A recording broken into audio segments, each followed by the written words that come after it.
Welcome to EdScoop TV. I'm Wyatt Kash, and I'm here today with Carol Mosley. Carol is the Education Technology Director for the Louisiana State Department of Education. Welcome to the program. Thank you.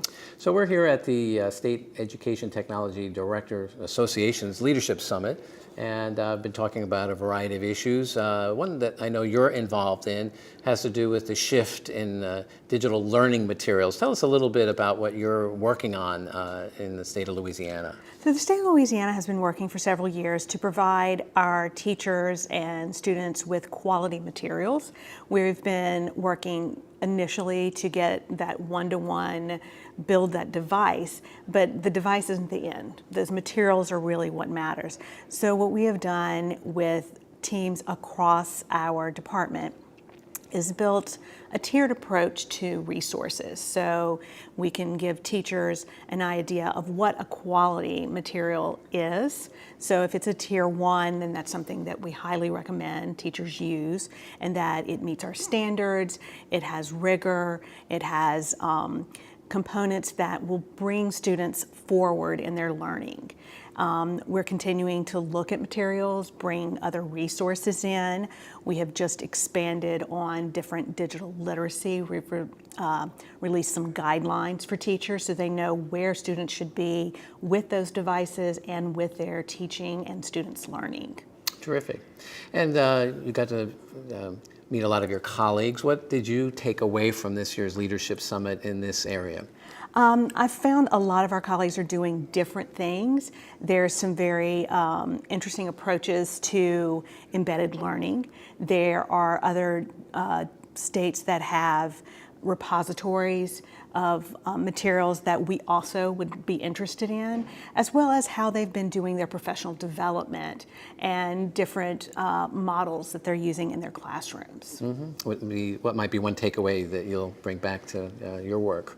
I think one of the largest things I want to take away is how we may do rollout of new professional development to help those teachers who are struggling with this new digital world, mm-hmm. and how we can bring them up and be those teacher leaders that we want all teachers to be, and to be able to demonstrate to children those real world applications of knowledge so they really succeed. Mm-hmm. Let's talk a little about technology platforms that you're seeing working in the schools that you support. What are helping teachers either with student assessments, getting materials developed digitally faster, being able to maybe to collaborate more? What's some practical technology applications that you're excited about that's taking root in your schools? So the one thing that our state has done is we have taken an approach where we have a single platform for that we're rolling out all the way from formative assessments to benchmark assessments to final summative assessments, so that kids have that continuum of the similar testing, mm-hmm. environment. Not that testing is what we're looking for. We're wanting to see and measure and provide those marks where we can see student progress. We are seeing teachers pull in more interactive learning elements. We're seeing teachers kind of find different tools and resources. Our districts use all different gamut of devices. So you've got everything from the iPad to the Chromebook to Windows and macOS. So you want to be able to differentiate, but also integrate what's there, mm-hmm. And they don't want to impede students. So if students go home and they need a device and all they have is their phone, they are able to do some of those activities there. Mm-hmm. Speaking of efforts to bring their work home, what's Louisiana doing, or what are you working on that is helping extend or close the homework gap and giving students who may not have broadband access or all the tools they need to still be able to do their homework from home? So we have been working with our districts on different broadband efforts and guiding them, utilization of E-rate funds, but also guiding them on other programs and tools through the FCC where, low-income students can get low-cost broadband, low-cost MiFi type devices. We have been working on elements where students can bring devices home where you don't have, your work is already loaded, so they're not having to use broadband and they can come back to school. You know, it's a myriad approach to all of these pieces because everything, not one size fits, and we have such a rural and urban population. So, and we have a high need population. So it's truly looking at what's best in that area. Great.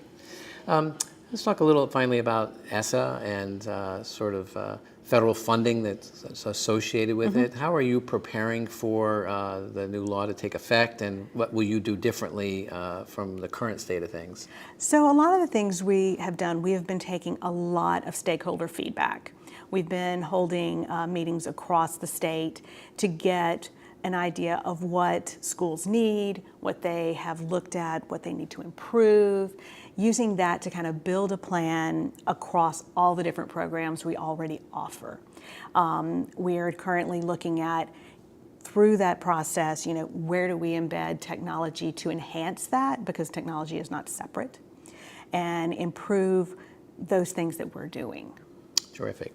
Well, and lastly, if you could have a wish for what the industry could do more to make technology work better or more effectively for you, what would be one or two suggestions you'd ask for? I think the thing that we would like to see from industry is mechanisms where our schools can be able to get devices for students no matter if they're at home or at school. I think, at least in our state, affordability is still a challenge. Like I said, we have a very diverse population, some very rural, some very poor, and they need ways of doing that. And that challenge is the biggest one, you know. And the other part is how do you define the quality of those materials? You know, even if you bring in a low-cost device, it's how can that device really help that family, not just that child. Yeah. Well, Carol Mosley, thank you so much for taking some time to talk with us.